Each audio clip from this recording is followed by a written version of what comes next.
You're listening to Systemic Error Podcast. The failure was designed. Bid al-Dada writer finds no upside when visiting Trump's Great American State Fair, based on an article by Daniel Hampton. When a fair becomes a rally, power wears the booth badge. The National Mall Fair is not a story about bad weather, picky journalists, or unfortunate optics. It is a story about institutional power deciding to cosplay as entertainment and then acting surprised when the result looks like an empty stage. Trump opened the event, federal agencies staffed booths, and the messaging was openly partisan. That is not a community fair with a political edge. It is the state being used as a branding platform. The decision was the point. The source makes the chain of responsibility plain. Trump wanted a spectacle that read as triumph. The event was built to deliver that message. Federal agencies helped carry it out.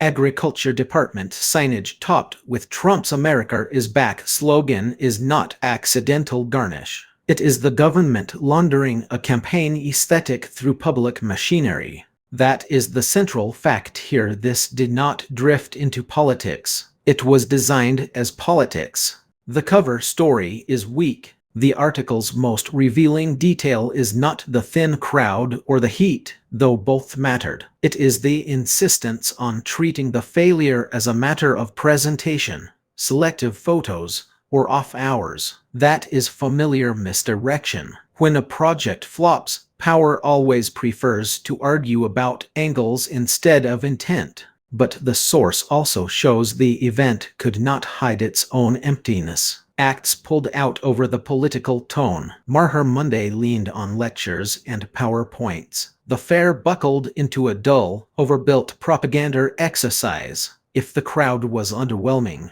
that was not her mystery. It was a verdict. Boring is a political failure. Trump's complaint on Truth Social is the usual move: deny the evidence, inflate the numbers, attack the comparison point, and pretend the spectacle itself proves competence. The problem is that the event failed on the one metric that matters to this style of politics. It did not generate excitement, even as it tried to wrap the government in partisan theater. The deeper embarrassment is not that martyr was mocked. It is that the movement's preferred form of power, stage-managed self-congratulation, looked tedious when stripped of the usual volume and grievance. Scapegoats and props. The weakest actors in this story are the easiest ones to blame and the least responsible for the outcome. The audience in the heat, the journalists taking photos, the performers who walked away,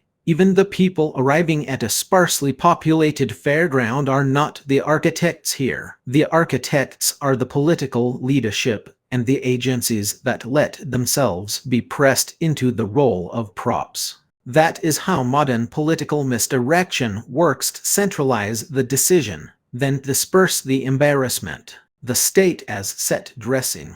The larger pattern is plain.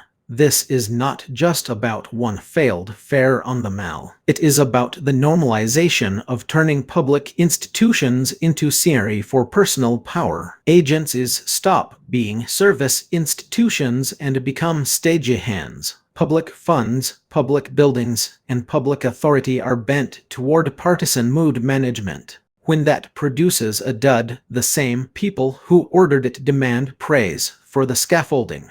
That is the real story here: not a fair that failed to attract a crowd, but a political machine that confuses governance with performance and then blames everyone else when the audience leaves. You've been listening to Systemic Error. Thanks to Raw Story for today's article. With it automated voice of Bryce. Thanks for listening.